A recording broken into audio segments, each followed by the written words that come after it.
नमस्ते दोस्तों, मेरा नाम है आरजे कार्तिक। मेरे साथ आप बहुत सारी कहानियां इसी स्टूडियो से सुनते हैं, लेकिन आज हमारे साथ में गुरु गौर गोपाल दास जी हैं। बहुत बहुत स्वागत और आपको प्रणाम। बहुत बहुत धन्यवाद। बहुत अच्छा लगा आपसे मिलकर और आपके शो में आकर। बहुत अच्छा मुझे लग रहा है। गपशप विद कार्तिक में आपका स्वागत है। सबसे पहले बहुत सारे लोग इस सवाल का जवाब जानना चाहते हैं कि आपको कब ये लगा कि मुझे अब ये मोहमाया से, इस संसारिक जो बंधन है, इससे छोड़ करके प्रभु की तरफ बढ़ना। जी, मुझे ऐसा लगता है कि हम सबकी जो एक जर्नी होती है, एक जो सफ़र होता है, चाहे वो अध्यात्म की ओर हो, चाहे वो ईश्वर की ओर हो, वो जो सफ़र है वो हमारे भीतर छिपा हुआ है। जैसे माइकलांजेलो को किसी ने पूछा कि आप इतनी अच्छी मूर्ति कैसे बना लेते हैं, तो उन्होंने कहा कि मूर्ति तो पहले मार्बल में रहती है, मैं बस ऊपर जो एक्सेस मार्बल है उसको निकालता हूँ, वो बस प्रकट होती जाती है। ठीक वैसे हमारा सफ़र भी उस मूर्ति की तरह हमारे भीतर है, बस थोड़ा थोड़ा जो ऊपर का जो अंधेरा है, ऊपर के जो कन्फ्यूजन्स है, वो निकलते जाते तो हमारा सफ़र, हमारा पाथ इवॉल्व होता जाता है। तो मेरे लिए ये बचपन से ही ये सारे सवाल थे, बचपन से ये थोड़ा इन सब चीज़ों के प्रति आसक्ति थी, एक अटैचमेंट थी। लेकिन इंजीनियरिंग कॉलेज में जब पहुंचा तो और भी थोड़ा लगा कि कुछ इन सवालों के जवाब मिल जाए। और जब जॉब स्टार्ट कर दी तो तब तो जरूर लगा कि अब इन सवालों के जवाब चाहिए। तो आप वेल सेटल थे, आपने इलेक्ट्रिकल इंजीनियरिंग की है जी, तो सबके बावजूद आप इधर आ गए। जी, बड़ा मुश्किल होता है जी। और आज के टाइम में तो लोग कहते हैं कि भैया मोबाइल आपके पास आ गया तो आप छोड़ ही नहीं सकते दुनियादारी जी। तो कैसे आप आ गए? कितना इजी रहा, डिफिकल्ट रहा? जी, इजी भी और डिफिकल्ट भी, दोनों होता है। सबसे पहले तो मैं जब HP में जॉब कर रहा था तो मैंने अपने आप से एक सवाल पूछा कि अगर मैं एवरेज 8 घंटा रोज का जॉब पर काम करता हूँ, अपने वर्क प्लेस में 8 घंटे रहता हूँ, और हफ्ते के 5 दिन वीकेंड छुट्टी हो तो हफ्ते के 40 घंटे मेरे वर्क प्लेस पे जाते हैं। और अगर साल में मैं 50 घंटे काम करता हूँ तो 50 हफ्ते काम करता हूँ तो साल के 2000 घंटे वर्क प्लेस पे जाते हैं। और अगर जिंदगी भर 45 साल काम करूं तो जिंदगी के 90,000 घंटे मेरे वर्क प्लेस पे जाने वाले हैं, जो मेरे जिंदगी के 10 साल है। तो मैंने अपने आप से बस एक ही सवाल पूछा कि मेरे 90,000 घंटे मुझे मुस्कुराते हुए बिताने हैं कि रोते हुए बिताने हैं। और हालांकि मेरी जॉब में और मेरे वर्क में मैं बहुत अच्छा था, लेकिन मुझे ये लगा कि I am not cut for this. तब फिर मैंने अपने आप से पूछा तो इसके लिए कट नहीं तो फिर करना क्या चाह रहे? फिर वो जो स्पिरिचुअल कॉलिंग थी उसको और इसको कंबाइन कर दिया कि let my spiritual calling and my work B combined together. तो उस दृष्टि से थोड़ा कठिन इसलिए था, मुश्किल इसलिए था कि एक बड़ा रिस्क है ये। मतलब ये कोई जॉब शिफ्टिंग नहीं है ये यहाँ से एक सेटल्ड जॉब से आकर ये कपड़े, गेरुए कपड़े पहनकर बस आकर तो एक दृष्टि से थोड़ा रिस्क था, तो थोड़ा कठिन था। और आसान इसलिए था कि अगर किसी से प्यार हो जाए तो कितनी ही दिक्कतें आ जाए वो आसान हो जाता है। बिल्कुल सही। तो जिस बात से, जिस काम से आपका प्यार हो जाता है तो फिर बस परमात्मा ने बुला लिया, बस आ जाओ। आपसे मैं जानना चाह रहा हूँ, काफी लोगों ने सवाल भेजा कि गुरुजी से आप पूछिए कि what is the purpose of life, इस जीवन का उद्देश्य क्या है? क्या है उद्देश्य आपके शब्दों में अगर आप? मार्क ट्वेन ने एक बहुत अच्छी बात कही थी कि there are 2 most important days in your life. सबसे इम्पोर्टेंट दिन आपकी लाइफ के, पहला जिस दिन आपका जन्म हुआ था, दूसरा दिन वो जब आपको पता लगे क्यों हुआ था। सो जिस दिन हम डिस्कवर कर ले कि हमारा पर्पस क्या है, वो तो परफेक्ट दिन होगा। लेकिन अगर आप मुझसे पूछे पर्पस हमारे जीवन का पैसे कमाना तो नहीं हो सकता केवल, वो सब छूट जाएगा ना पीछे। पर्पस हमारे जीवन का केवल इनकम टैक्स भरना और टैक्सेस भरते रहना और बिल्स और EMIs भरते रहना, ये तो नहीं हो सकता ना। तो मुझे लगता है कि हमारे जीवन का पर्पस है कि एक बदलाव लाना, to make a difference, to make an impact. दुनिया में, लोगों के जीवन में सेवा करना, एक इम्पैक्ट लाना, एक बदलाव लाना। लेकिन अगर किसी के जीवन में, किसी की जिंदगी में हम बदलाव लाना चाह रहे हैं या दुनिया में बदलाव लाना, थोड़ा भी हो, कोई बड़ा बदलाव नहीं, अपने अपने हिसाब से छोटा कुछ, वो करने के लिए भी सबसे पहले तो हमें अपने आप में बदलाव लाना बहुत जरूरी है। तो at the core of the purpose of life is self transformation before transforming anything else. जैसे वो हवाई जहाज में हम अनाउंसमेंट सुनते हैं कि अगर ऑक्सीजन मास्क नीचे आ जाए और ऑक्सीजन सप्लाई कम हो जाए तो आप पहले अपना मास्क पहने फिर दूसरों को मास्क पहने। तो आज की दुनिया में लोग पर्पस के मामले में दूसरों को सेवा करने में, दूसरों के लिए एक बदलाव लाने में इतने कार्यरत हो जाते हैं कि भूल जाते हैं कि पहले खुद को तो ध्यान देना चाहिए। सर सलामत तो फिर पगड़ी 50। So I feel the core of the purpose of life is self care. जब सेल्फ केयर करेंगे तब हर क्षेत्र में अपना एक इम्पैक्ट, अपना एक डिफरेंस हम ला पाएंगे। बिल्कुल। आज की लाइफ में गुरुजी एक सवाल बड़ा कॉमनली पूछा जाता है कि लोग जो हैं चाहे जिस भी फील्ड में हो, जिस भी पोजीशन पर हो, उनका ईगो आड़े आ जाता है। तो कहते हैं ना कि रावण जो था, रावण को भी आखिरी तक उसका पूरा खानदान निपट गया, लेकिन ईगो खत्म नहीं हो रहा था। वो आखिरी में भी उसने माफी नहीं मांगी, वो युद्ध भूमि में ही रहा। तो अहंकार कई बार इतना बड़ा होता है कि आपको जब सर्व विनाश दिख रहा होता है फिर भी आप बढ़ रहे होते हैं। How to handle this ego problem? क्योंकि काफी लोग ये पूछ रहे हैं कि हम माफी तो मांगना चाहते हैं, हम रिश्ते तो सुधारना चाहते हैं, बट वो बीच में आ जाता है। जी जी जी, आपने रावण की बात बताई तो मुझे अच्छी बात याद आई है कि जब राम रावण को मार के लौट के आए तो माँ कौशल्या ने राम से कहा, बेटा तुम रावण को मार कर आ गए। तो राम ने कहा, रावण को मैंने नहीं मारा। तो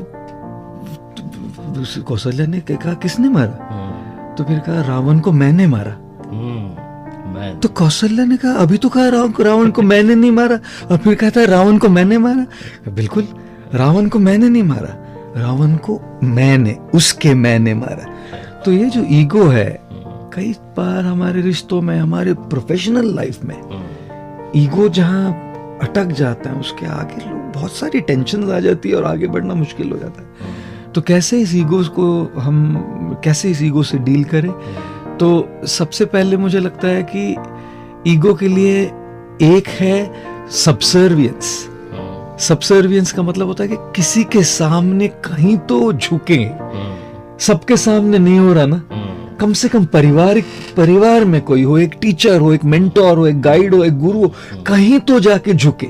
सबके सामने नहीं हो रहा है, एक जगह झुकना शुरू करेंगे, क्योंकि उससे हमारे माइंड को, हमारे सिस्टम को एक रिकंडीशन होगा। वो जो कंडीशनिंग हो गई है नहीं झुकने की, वो धीरे धीरे उल्टा होगा, वो अनवाइंड होगा वो कंडीशनिंग। दूसरा चीज मुझे लगता है कि हमें ईगो से डील करने के लिए हमें एक स्पिरिचुअल पाथ भी बहुत जरूरी होता है। क्योंकि जैसे मैं कई बार कहता हूँ कि एक्सटर्नल फिटनेस तो ठीक है, उसके लिए हम एक जिम में चले जाएंगे, लेकिन इंटरनल फिटनेस के लिए कौन सी जिम है? सो इंटरनल ईगो तो इंटरनल प्रॉब्लम है। तो इसके लिए हमें एक स्पिरिचुअल पाथ की भी जरूरत होती है, चाहे वो मेडिटेशन हो, चाहे वो प्रार्थना हो, जो भी हो, एक स्पिरिचुअल कुछ तो एक प्रोसेस, एक प्रैक्टिस हो जिससे ईगो पर हम काम करने लगे। तीसरी चीज मुझे ये भी लगती है कि कई बार कैसा है ना कि जब तक हम अपने लाइफ में कुछ एक्सपीरियंस नहीं करते, बदलते नहीं। उसका एक बैकलैश जब आता है ना, एक बार, दो बार, तीन बार जब तमाचा खाएंगे, तब फिर समझ में आएगा कि ईगो होने का नतीजा ये होता है, अब हो सकता है कि थोड़ा मुझे ये ट्रांसफॉर्म कर लेना चाहिए। लातों के भूत बातों से नहीं मानते। तो कई बार लाइफ में हमें अपने लेसन सीखने के लिए कभी कभी थोड़ा एक, जैसे कहते हैं ना, life is a school of hard knocks. कभी कभी खुद के अनुभव से आदमी सीखता है। तो ये सारा कॉम्बिनेशन है कि हम किसी के सामने सबसर्विएंट हो जाए, एक स्पिरिचुअल पाथ हो, और फिर जिंदगी सिखा देती है। जिंदगी धीरे धीरे सिखा देती कि भाई ये बहुत महंगा पड़ेगा इगोइस्टिक रहना। लेकिन कभी कभी वहां उस अनुभव तक पहुंचने में बहुत कुछ खो देते हैं लोग। अभी मैं कहानियां काफी सुनाता हूँ, तो एक कहानी मैं आपकी भी सुनना चाहता हूँ। ऐसी कोई कहानी जो आपको डिफाइन करती हो, ऐसा कोई किस्सा आपकी लाइफ में रिसेंटली हुआ, थोड़ा पहले हुआ हो, जो आप साझा करना चाहें? जी, परसों मैं किसी से बोल रहा था कि मैं एक बार न्यूयॉर्क शहर में था और वहाँ एक व्यक्ति मेरे पास आया। पहली बार मिल रहे थे हम, और मुझसे बहुत काफी छोटा था, यंग लड़का था बहुत, और मुझे आके बहुत कुछ सुना दिया उसने। अच्छा। मतलब मेरे मुंह पर आके सुना दिया बहुत कुछ। मुझे कहा कि आपसे ईगोइस्टिक व्यक्ति मैंने आज तक कभी देखा नहीं। अच्छा। और कहने लगा कि कभी आपके गुरु के पास देखिए, उनसे सीखनी चाहिए विनम्रता, उनसे सीखना चाहिए कि कैसे बोला जाता है। आप तो बस ईगोइस्टिक है, आप तो बस दिखावा कर रहे हैं, नौटंकी कर रहे हैं। और बहुत बड़े बड़े लोग बैठे थे मेरे बगल में, मतलब इंडस्ट्री के बहुत बड़े बड़े लोग बैठे थे और ये सब बोल कर चला गया। तो मैंने बस समझाने की कोशिश की 1-2 लाइनों में बस, लेकिन वो अड़ा हुआ था तो मैं कुछ बोला नहीं फिर। और ये न्यू जर्सी में था और जब मैं न्यूयॉर्क में था तो मैनहट्टन में रहता हूँ मैं, तो एक 45 मिनट्स की ड्राइव थी। तो हम जहाँ रहता था वहाँ करीब 12:45 बजे रात को पहुँचे हम। तो इंडिया और न्यूयॉर्क के टाइम में डिफरेंस होने की वजह से मैं रात में सोने से पहले भी ईमेल चेक करता हूँ कि कुछ कभी इम्पोर्टेंट कुछ इंडिया में हो तो फिर मैंने ईमेल देखा। तो जब तक हम पहुँच गए थे उसने एक लंबी ईमेल लिखी थी मुझे, उसी व्यक्ति ने। अच्छा। बहुत लंबी ईमेल और ऐसी ऐसी बातें सुनाई उसमें मुझे। तब जब आप रात को ऐसा कुछ पढ़ते हैं सोने से पहले, और वो भी अपने बारे में, जब कोई आपको ऐसी बातें सुना रहा है तो नींद कैसे आएगी आपको? लेकिन मैंने अपने आप को प्लेजेंटली सरप्राइज कर दिया। अच्छा। कि मैंने कहा ठीक है, जो बोल रहा है ठीक है भाई, उसमें फीडबैक दे रहा है, अगर उसमें कोई सच्चाई है तो एक्सेप्ट कर लेंगे, नहीं है तो छोड़ देंगे। और सो गया मैं। तो बहुत देरी से सोया था। तो अगले दिन जब उठा मैं करीब 8 सवा 8, इतनी देरी से कभी उठता नहीं, लेकिन 2-2:30 बजे सोया हुआ था। तो उठा एक 7:30-8 बजे। तो जो दूसरे थे, एक डिवोटी हमारे बगल में, आके बोले कि वो आया हुआ है मिलने से आपको वापस। अभी तो मैं बस सरासर मना कर सकता था कि मैं नहीं मिल सकता। मैंने कहा ठीक है मिल लेते हैं। तो मेरे कमरे में आ गया और मुझसे पूछा ईमेल पढ़ी आपने मेरी? मैंने कहा जरूर पढ़ी। तो कहा क्या लगा आपको? मैं बोला नहीं अच्छी, जो आप बोल रहे हैं ठीक है ना। नहीं आपको क्या लगता है? मैंने कहा आपने अपना फीडबैक दे दिया, मैं जरूर विचार करूंगा। नहीं आपको क्या लगता है?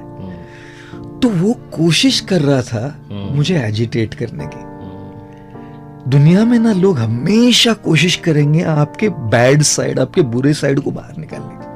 हर रोज कोई ना कोई अगल बगल में होगा जो आपके लोअर साइड को ऊपर लाने की कोशिश करेगा। लेकिन मैंने कहा मैं इसको ये अधिकार नहीं देता कि वो मेरी बैड साइड को ऊपर लाए। जो भी उसने कहा है, जो भी उसने मेरे साथ किया है। तो मैंने कहा नहीं, I don't allow this man to do this. तो मैंने कहा thank you very much for your feedback, I will definitely consider the points you have spoken. तो 2-3 बार और कोशिश कर रहा था। जब कुछ नहीं कहा ना तो चुपचाप से चला गया। देखिए जब भी कोई आपके साथ कुछ करता है, आप जिस प्रकार की आपकी प्रतिक्रिया, रिस्पॉन्स होता है, उसी से उसको शक्ति मिलती है। The person gets power to handle you badly when you respond and react like that. तो तभी मैंने एक बहुत बड़ी चीज सीखी कि criticism is good if there is truth in it, let us accept it. If there is no truth, सच्चाई नहीं है, छोड़ दीजिए। दूसरों के मुंह लगकर, उनको भला बुरा कहकर और उनको यह अधिकार देकर कि मेरा बैड साइड निकाले, हमारा क्या लाभ हुआ उसमें? Then I thought this is not worth it. तो फिर 1 साल बाद जब मैं गया न्यूयॉर्क, फिर आया लौट के माफी मांगने के लिए कि I am very very sorry, मैंने बहुत बड़ी गलती की आपके साथ। मैंने गलती कुछ नहीं की, आपने जो आपको दिल में लगा बोल दिया ना। You are honest to share that this was something that you felt, don't worry, it's okay. बोला आप मुझे प्लीज फॉरगिव कर दीजिए, क्षमा कर दीजिए। मैंने कहा भैया फॉरगिव करने के लिए पहले आपने कुछ किया होता तो मैं क्षमा करूँ ना। फॉरगिव कब किया जाता है? जब आपने कुछ गलत किया हो मेरे साथ। अपने हिसाब से आपने सही किया ना, ठीक है, कोई बात नहीं, it's okay. So I can never forget the story. आखिरी में जाते जाते मैं आपसे जानना चाह रहा हूँ कि बहुत सारे जो लोग हैं आज प्रेशर हैंडल कर रहे हैं, चाहे वो कोविड के बाद में उनका जॉब का हो, एग्जाम का हो, सिचुएशन जो तो भी चल रही हो लाइफ में, प्रेशर सिचुएशन जब आ जाए, जब आपको लगे कि अब हर तरफ से घिर गए हो, तो क्या करना चाहिए? अगर आप आखिरी में बताएं। देखिए प्रेशर तो हमेशा रहने वाला है, कोविड हो या नहीं हो, प्रेशर हम पर हमेशा रहने वाला है। तो सिचुएशनल प्रेशर हैंडल करने की बात नहीं, हमको रेगुलरली प्रेशर कैसे हैंडल करना है बहुत ज्यादा जरूरी है हमारे लिए। और मुझे ऐसा लगता है कि हम अपने लाइफ में ना पॉज करना भूल गए। जितना आप भागते रहेंगे, भागने से प्रेशर कम नहीं होता है, भागने से प्रेशर केवल बढ़ता है। तो भगदड़ तो करनी है, भागना तो है ही है, ये रुकने वाला थोड़ी है। बस इस भगदड़ के बीच में थोड़ा सा एक पॉज करना बहुत जरूरी है। रोज हो सके तो रोज 15 मिनट 20 मिनट बस अपने साथ बिताइए। जो आपको अच्छा लगता है वो कीजिए, चाहे आपको संगीत सुनना अच्छा लगता है जैसे अनवाइंड कीजिए म्यूजिक सुनकर, आपको किताब पढ़ना अच्छा लगता है उसको सुनकर आप पॉज कीजिए, आपको अपने साथ अपने आप के साथ संबंध जोड़ना है मेडिटेशन से, वो करके पॉज कीजिए। अगर आपको ईश्वर के साथ संबंध जोड़ करके अनवाइंड करना है, वो करके पॉज कीजिए। लेकिन पॉज कीजिए और अपने आप पर ध्यान दीजिए, क्योंकि ये जो भगदड़ है ये रुकने वाली नहीं है और प्रेशर कोई कम होने वाला है नहीं। तो आप तैयार कीजिए। कहते हैं ना, आर्मी में कहावत है, if you sweat more in peace you bleed less in war. तो जब शांति, थोड़ा समय मिल जाए, prepare yourself in a way that it affects you less. I can't say it won't affect you, but it'll affect you less. Absolutely. Thank you so much, Guruji. आज आपने समय निकाला बात। Thank you, sir. Thank you. सादर प्रणाम।